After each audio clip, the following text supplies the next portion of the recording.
नमस्कार। हिंदी साहित्य सभा यूट्यूब चैनल पर मैं डॉक्टर रेखा सैनी आप सभी का स्वागत करती हूँ। हमारा आज का विषय है मोहन राकेश द्वारा लिखा गया नाटक आधे अधूरे। इस नाटक में मोहन राकेश ने मध्यवर्गीय परिवार के आंतरिक कलहपूर्ण वातावरण को चित्रित किया है। इसका प्रकाशन वर्ष है 1969। इस पूरे नाटक में मोहन राकेश ने जो स्थितियाँ, परिस्थितियाँ, विषय रेखांकित किए हैं उनका परिचय आज हम प्राप्त करेंगे। ये देखते हैं आधे अधूरे नाटक के प्रमुख पात्र कौन से हैं और इसका कथानक किस प्रकार से और कथा किस प्रकार से कही गई है। शुरू करते हैं।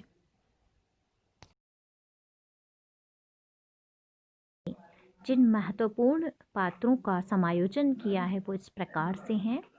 नाटक के प्रमुख पात्रों में स्त्री पात्र है सावित्री, जो मुख्य नायिका है।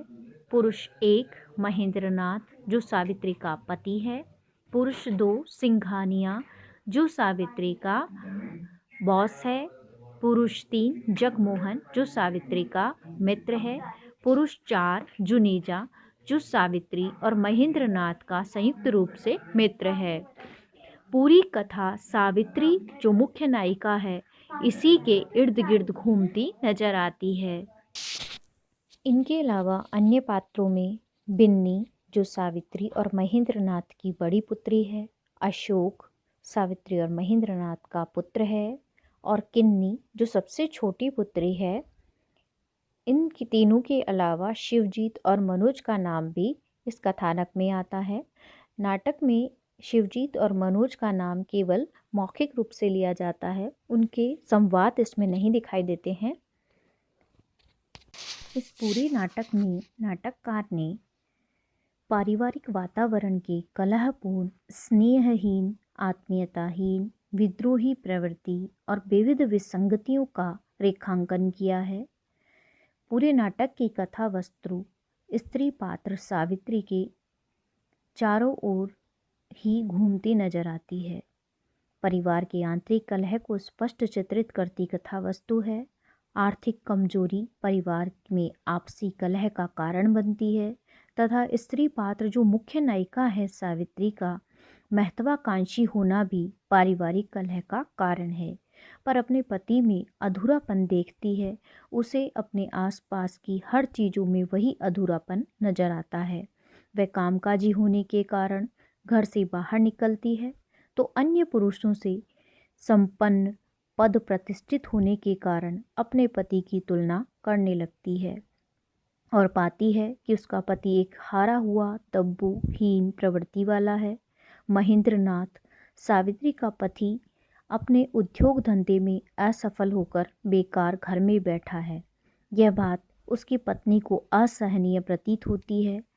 घर में 21 वर्ष का पुत्र अशोक, वह भी बेरोजगार है, अश्लील पत्रिकाएं पढ़ता है या अखबारों में से फोटो काटता रहता है। उसकी दिनचर्या अस्त व्यस्त है। सावित्री ऑफिस जाती है। आकर घर की बिखरी स्थिति देख उसे परिवार के सदस्यों के प्रति खींच पैदा होती है। किस प्रकार से पूरा घर बिखरा हुआ है, चीज़ों पर धूल जमी हुई है। बड़ी बेटी बिन्नी ने भी भागकर शादी कर ली है, वह भी उस आदमी से जो बिन्नी की माँ का मित्र था, जो अक्सर घर में आया करता था। एक बेटी किन्नी है जो सबसे छोटी है, बदतमीज़ बाचाल हो गई है। अभी 12-13 वर्ष की उम्र में ही यौन संबंधों की बातें करने लगती है। घर के बड़ों का सम्मान नहीं करती, झगड़ा करती है।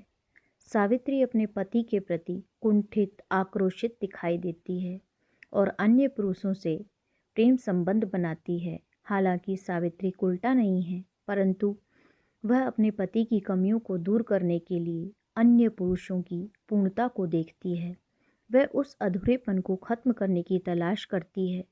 एक के बाद दूसरे, दूसरे के बाद तीसरे, चौथे पुरुष में अपना अधूरापन पूर्ण करने की कोशिश करती है, परंतु सफल नहीं हो पाती।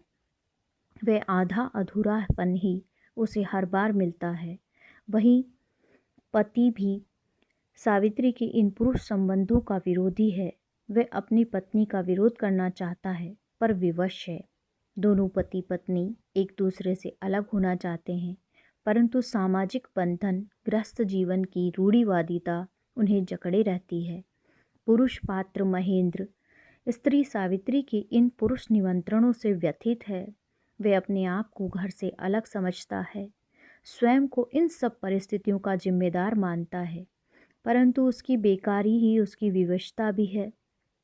वह कुछ नहीं कर सकता, और जब उसकी पत्नी का कोई पुरुष मेहमान आने वाला होता है तो स्वयं घर से बाहर चला जाता है।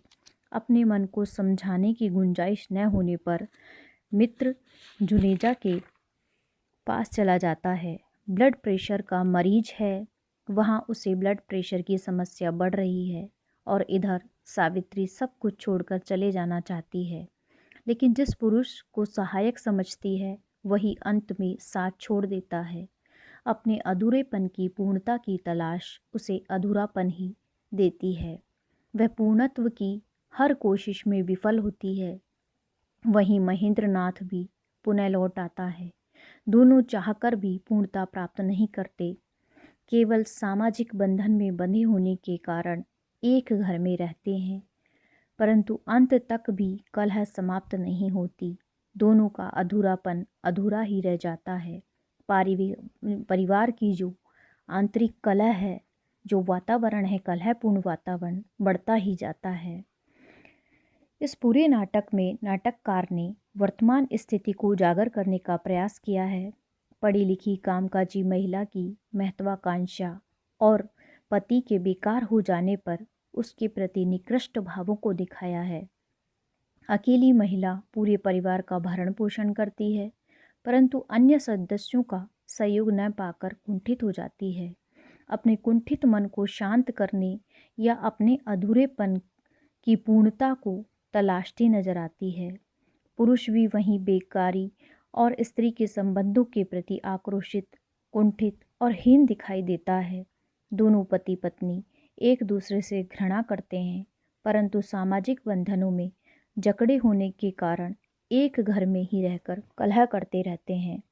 पति पत्नी संबंधों की त्रासद स्थिति, पारिवारिक आंतरिक कलह को मोहन राकेश ने इस नाटक में बहुत सरलता से स्पष्ट किया है। नाटक का शीर्षक आधे अधूरे यथोचित प्रतीत होता है। नाटककार ने जो इसमें दिखाना चाहा है कि जो अधूरापन है महत्वाकांक्षा की प्रवृत्ति के कारण है।